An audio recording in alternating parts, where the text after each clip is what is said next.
In 1876, 7-year-old Emily Holland disappeared from the streets of Blackburn.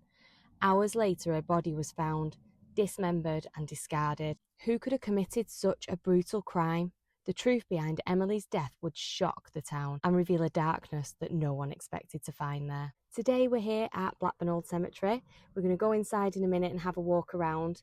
Now, everybody knows my love of cemeteries. I absolutely love a cemetery, and this is one of my absolute favourites.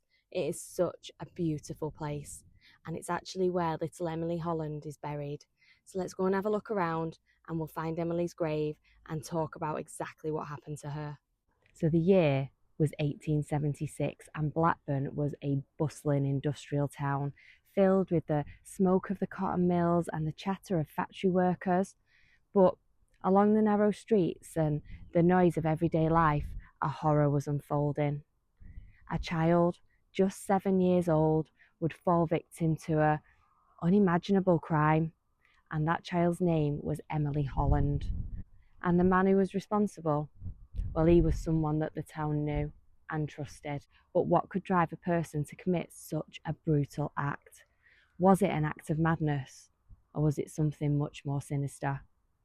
In the late 1800s, childhood looked very different from today. There were no strict curfews, no constant supervision, and children were just expected to be independent. Back then, childhood was so different from today. And when I think of my own 3 daughters and how I always know where they are and how I can reach them in an instant because I know they've got a mobile phone with them, in Emily's time, there was no such safety net.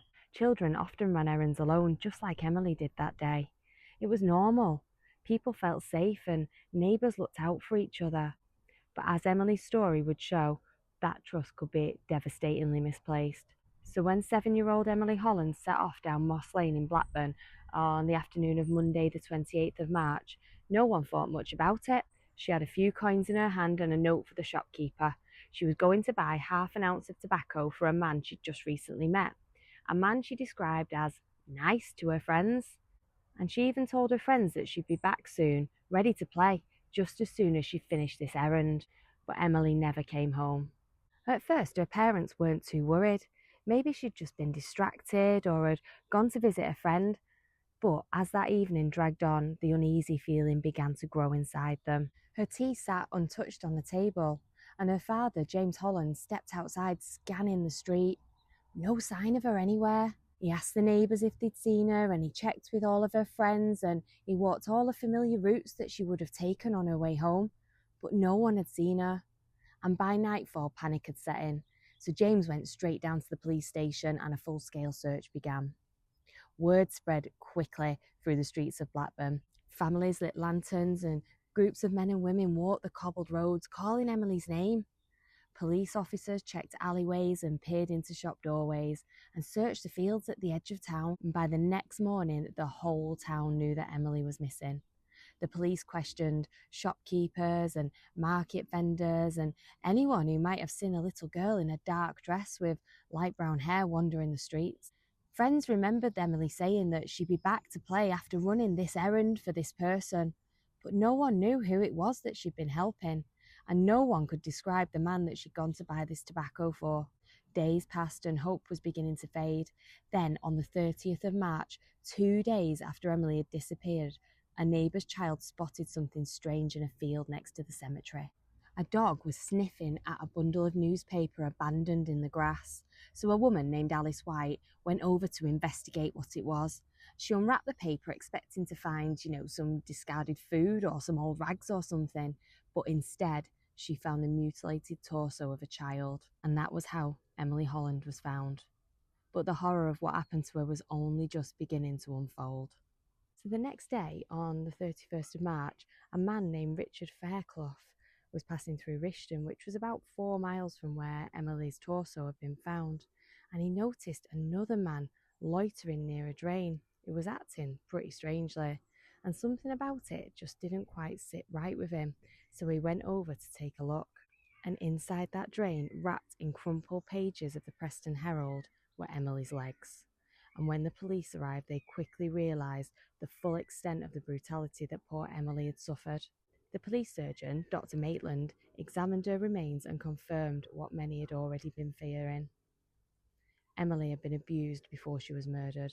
Her little thigh bones were shattered, her legs had been severed with a large heavy blade, and her throat had been cut so deeply that her windpipe was completely severed before her head had actually been removed from her body. Despite desperate searches of the area, there was still no sign of Emily's arms and no sign of her head.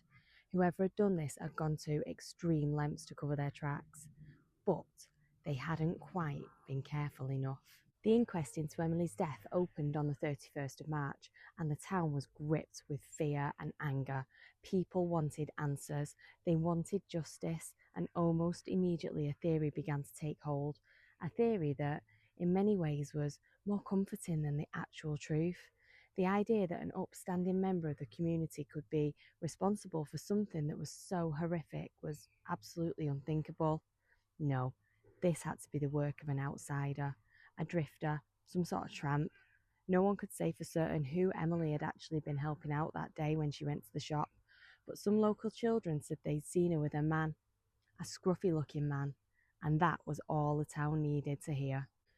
So before long, police were rounding up all the local vagrants in the area, men who had no fixed address or who begged for food on the streets of Blackburn, and all in all, 12 men were arrested, including 3 beggars who were known to pass through the town occasionally. But there was just a problem with this.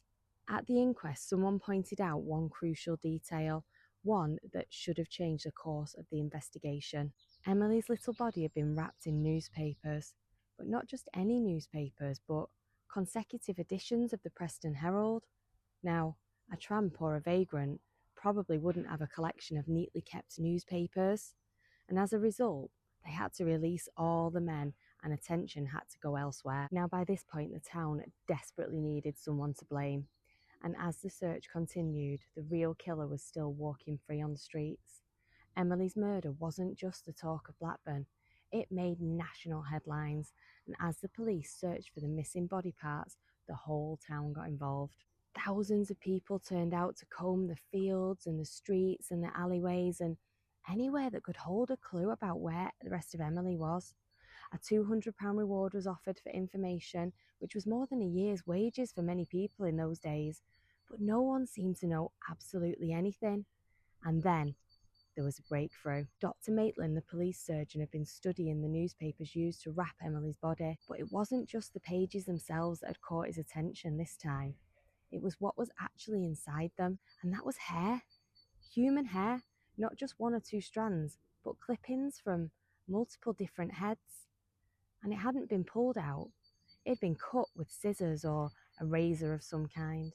It was actually the kind of hair you'd find on the floor of a barber shop. So with this new information, the police began searching the local barbers, looking for anything that might be suspicious, and soon their attention landed on one man, a Mr. William Fish.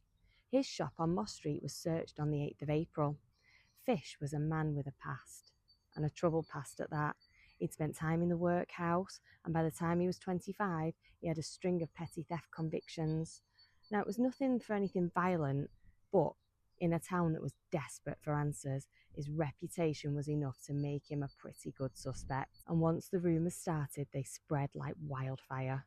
Word got around that Emily's head had already been found inside the shop, and crowds gathered outside, jeering and throwing insults, and children chanted, "Who killed little Emily?"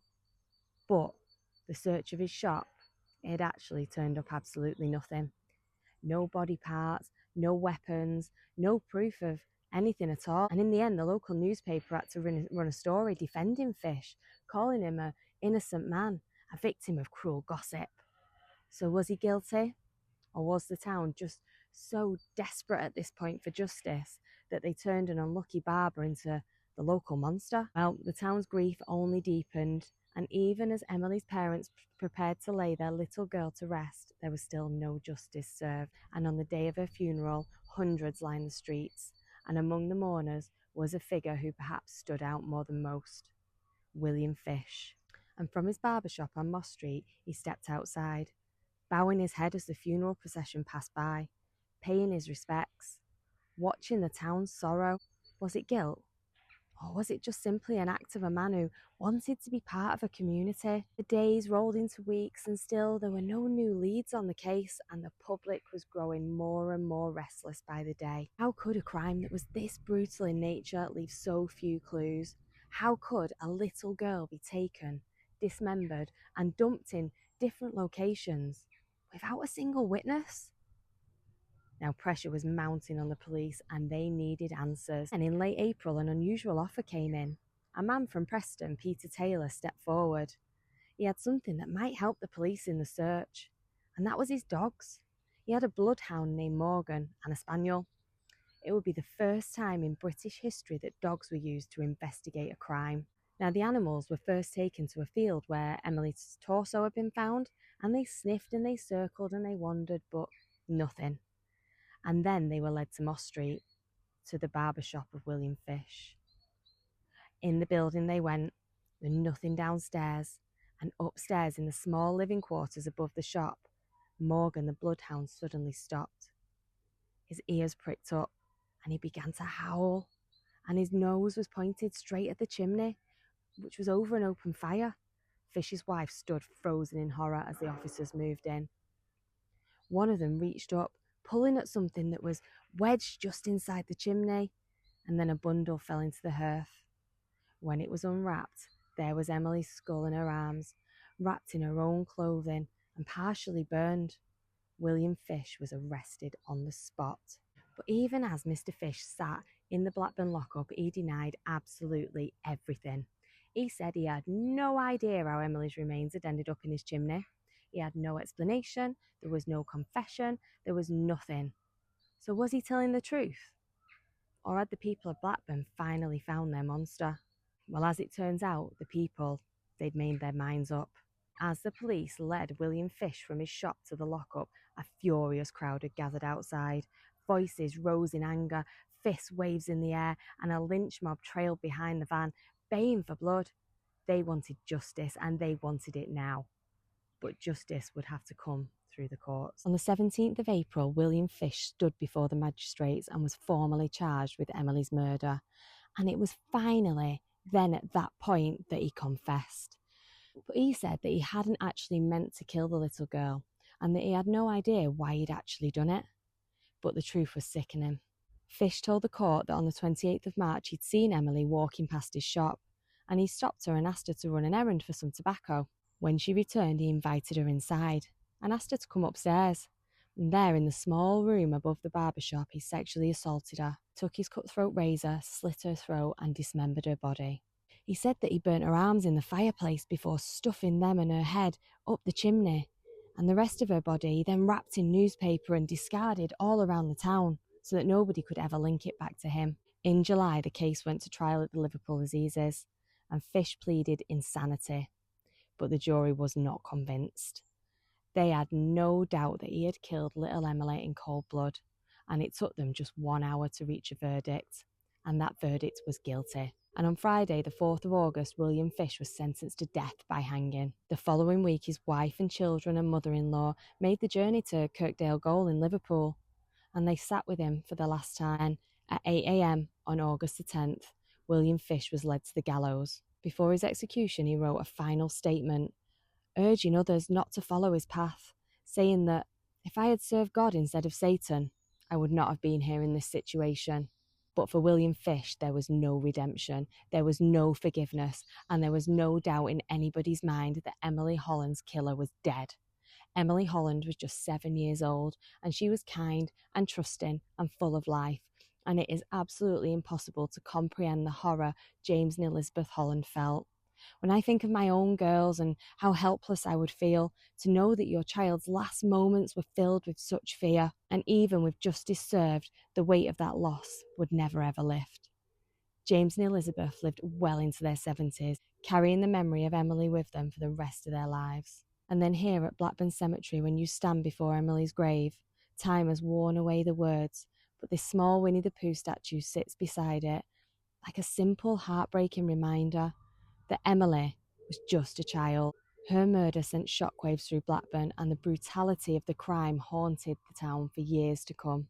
People wanted to understand how someone could do something that was so evil, but there was no answer, and even Fish himself could not explain why he'd done it. And as his name faded into history, Emily's story was never forgotten, and to this day the crime remains one of the darkest chapters in Blackburn's past. A reminder of a little girl who should have been safe, but she wasn't, a life stolen too soon, and justice that came far too late. Briley Street, a quiet road in Blackburn, home to everyday people just trying to get by. But incredibly, William Fish wasn't the only murderer to walk this street. Another child killer walked this very same street. Who were they, and what terrible crime did they commit? Well, to find out, you'll have to wait for the next episode. But if you've enjoyed this story all about little Emily Holland, don't forget to like the video and subscribe to the channel so you don't miss the next episode. And let me know in the comments, had you ever heard of the murder of Emily Holland before, and the first use of bloodhounds in the UK?